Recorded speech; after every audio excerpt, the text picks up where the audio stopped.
कृषि भूमि के बारे में 30 सालों के अनुभव वाले उपखंड अधिकारी किशोर असवाल से एक बहुउपयोगी परिचर्चा हमारे संवाददाता ने की है। आइए आपको दिखाते हैं।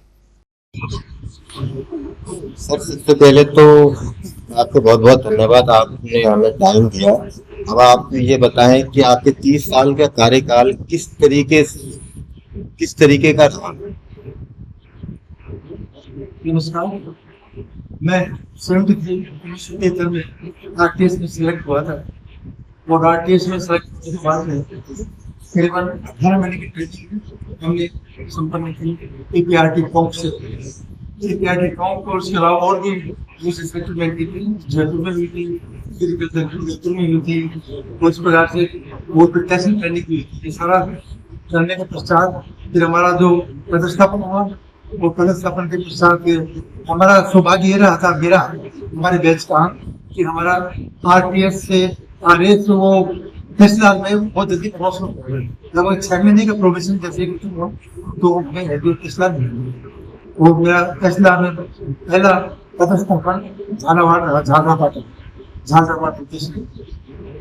उसके पश्चात मेरे को कार्य करने का कई तहसीलों में अवसर मिला और ये समझिए कि लगभग आधे राजस्थान में तहसीलों के अंदर कार्य करने का अवसर हो। और तहसीलदार की सर्विस के पश्चात मेरा आरएस में प्रमोशन, उसमें जो एसडीएम रहा, सबसे पहले एडिशनल कलेक्टर एसडीएम जिसको बोलते हैं, और फिर एसडीएम के बाद में फिर ये जूनियर स्केल में आते हैं और फिर उसके पश्चात सीनियर स्केल में मेरा प्रमोशन हुआ, जिसमें मेरे को एडीएम पर भी कार्य करने का अवसर मिला। जैसे चांस था मेरे को उस लोका भी था, जिला परिषद का सीओ, और यहाँ पर जयपुर में एडिशनल सीओ, और जयपुर से ही मैं रिटायर होता है। इसके अलावा समाज कल्याण विभाग और अन्य कई दूसरे विभाग थे, पंचायत राज का मुख्य विभाग, उससे मैं रिटायर हुआ था। इस प्रकार से मेरे को विस्तृत अनुभव प्राप्त। सबसे देखा गया है कि कृषि विभाग सबसे विवादित जगह होती है, कि जमीन को लेकर आए दिन विवाद होता रहता है। ये विवादित जमीनों को किस तरीके से आपने निपटारा किया? देखो, ये बहुत महत्वपूर्ण प्रश्न है। देखिए, ग्रामीण जो सभ्यता है और ग्रामीण परिवेश में अधिकांशतः जीवन यापन कृषि पर निर्भर होता है। और मुख्य रूप से जो हमारा जो विभाग था वो कृषि संबंधित तहसीलदार के पद पर रहा था, तो उस समय मेरे को ये फील्ड में कार्य करने का अवसर मिला।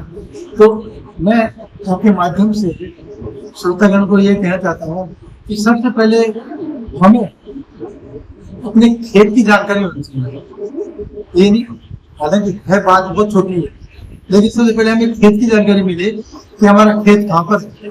उसमें व्यवहारिक रूप से क्या होता है कि लोगों को यह तो ज्ञात होता है कि मेरा खेत ये है और रिकॉर्ड में मेरा नाम है, लेकिन मौके पर वो खेत है, रिकॉर्ड में किसी का नाम है, मौके पर किसी का। तो ऐसे, और दूसरा उसकी जो खेत की जो सीमा है, आस पड़ोसियों ने दबा रखी है। तो सबसे पहले अपने को सीमा के मान की जानकारी मिले कि ये हमारे खसरा नंबर और ये हमारा पड़ोसी पास का, और किसी में अतिक्रमण तो नहीं करना चाहते, इसलिए सीमा ज्ञान है वो बहुत आवश्यक है। पहला बिंदु है सीमा ज्ञान। और सीमा ज्ञान का बिल्कुल सिंपल प्रोसेस है। इसमें तहसीलदार को एक सिंपल एप्लीकेशन देनी चाहिए और उसकी करीबन 50 या 100 रुपए तक की लगभग फीस होती है, और उसमें पटवारी मौके पर जाता है और मौके पर जाकर के और उनको सीमा दोनों पार्टियों की सहमति से सीमा ज्ञान किया जाता है। और कोई बहुत ही इस प्रकार का जो पेचीदा मामला होता है तो उसको बोलते हैं पत्थरगढ़ी जो होता है वो थोड़ा क्लिष्ट मामला होता है, पेचीदा मामला होता है, और इसमें झगड़ा होने की संभावना रहती है, उसमें पुलिस की इमदाद भी की जाती है। तो ये सीमा ज्ञान, पत्थरगढ़ी, डिमार्केशन वगैरह, ये पहला आज देश मध्य वासियों को, आजकल के जो युवा है, उनको आप क्या संदेश देना चाहोगे?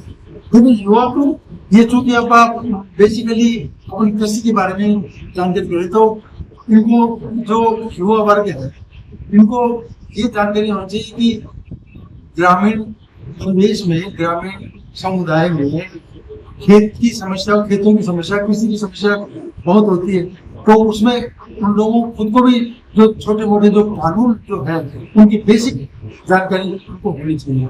जैसे उदाहरण के लिए कि रास्ते का विवाद है, खेत तो है लेकिन खेत में जाने का रास्ता नहीं है, तो ऐसी स्थिति में रास्ते का विवाद है, इसकी जानकारी मिली कि किस प्रकार से रास्ते का विवाद है जो निपटाया जाता है। इसी प्रकार से अपन देखते हैं कि एक व्यवहारिक समस्या हो जाती है। वो व्यवहारिक समस्या क्या है कि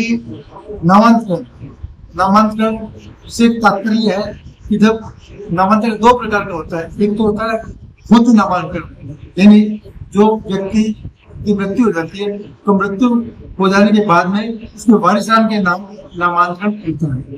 तो उस समय स्थिति यह आती है कि उसमें आजकल जो कानून जो है उसमें लड़कियों का भी इसमें हिस्सा है। तो जब पटवारी जब करता है नामांतरण की प्रक्रिया तो उसमें लड़कियों का भी नामांतरण, और फिर ये बड़ा विवाद हो जाता है।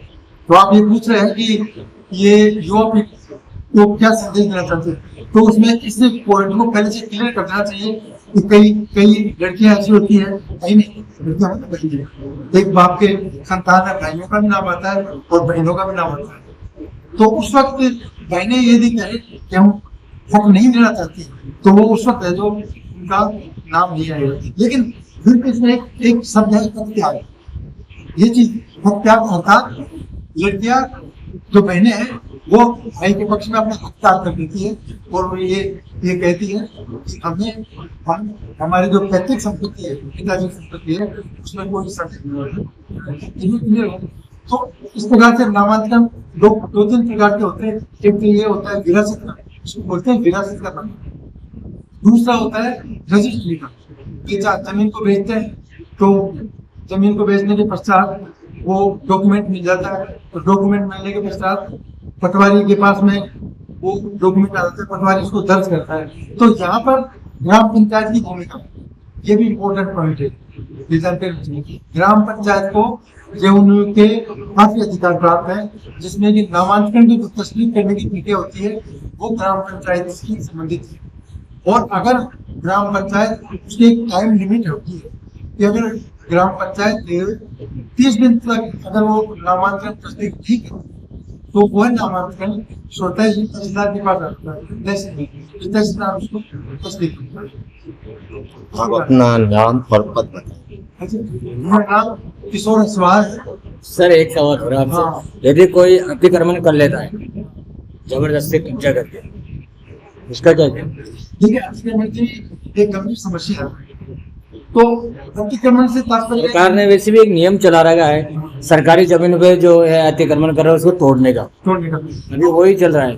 तो इसमें ये बड़ा महत्वपूर्ण प्रश्न है और ज्वलंत प्रश्न है। जैसे अपने रामगढ़ का अतिक्रमण का चल रहा है, ये तो खैर लार्ज स्केल पर है, लेकिन अपने जो छोटे स्केल पर अपन देखते हैं तो उसमें गाँव के अंदर अतिक्रमण किसी खेत पर है, सिवाय तक जमीन जानते हैं, सिवाय तक गवर्नमेंट लैंड है, उस पर किसी ने है जो बात कर ली, फल बो दिया कर दिया, तो उसमें 91 की एक धारा होती है, राजस्थान लैंड रेवेन्यू एक्ट की धारा 91, उसमें तहसीलदार नोटिस दे करके और उसको अतिक्रमण को हटाता है। और उसमें है जो सजा का भी प्रावधान है, यदि कोई है तो सरकारी भूमि पर अतिक्रमण कर लेता है उसको 3 महीने तक की सजा, बल्कि ज्यादा भी तहसीलदार को पावर्स जो इसमें जो अधिकार दिए जाते हैं वो धीरे धीरे संशोधन भी होता रहता है, अमेंडमेंट भी होता रहता है।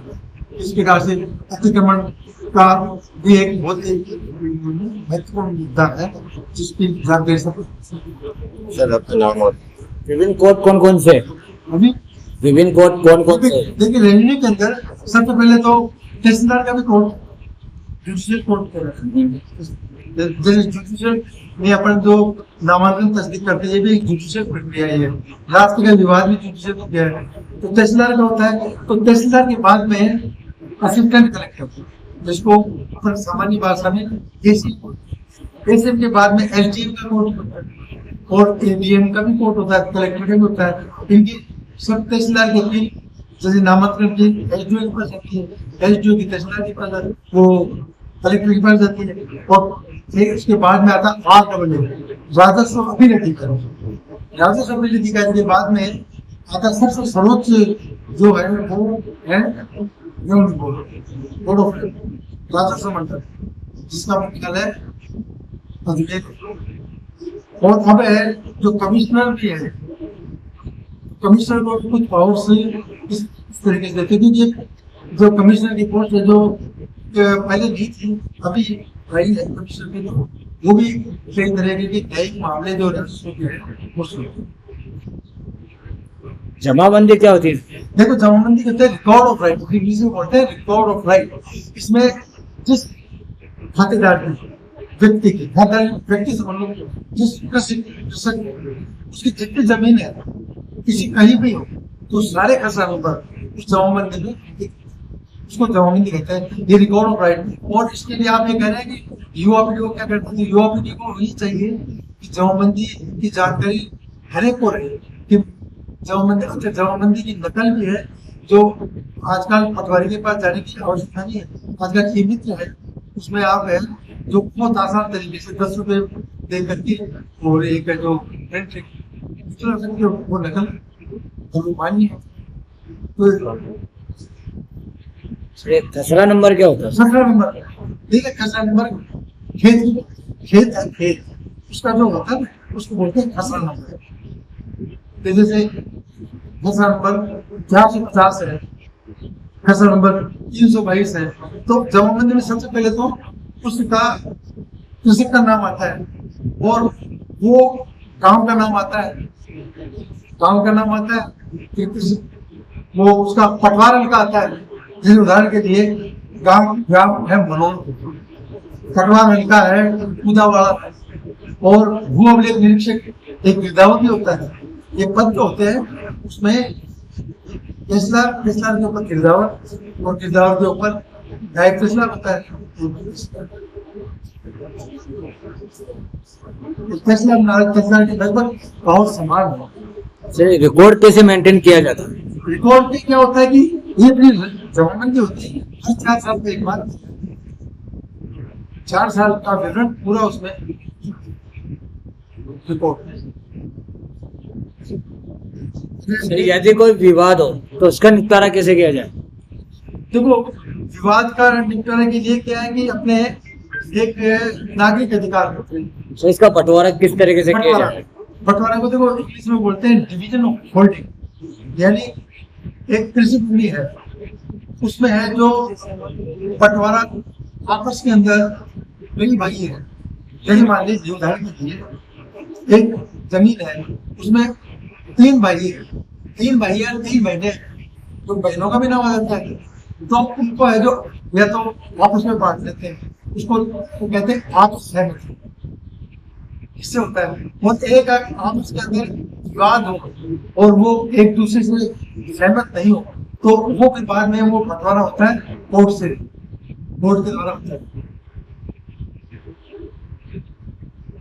अपना नाम बता दो। मेरा नाम किशोर असवाल और हमारा मूल गांव मनोहरपुर है, मनोहरपुर जिला से, लेकिन हमें जो काफी समय से यहाँ चेकुरी जो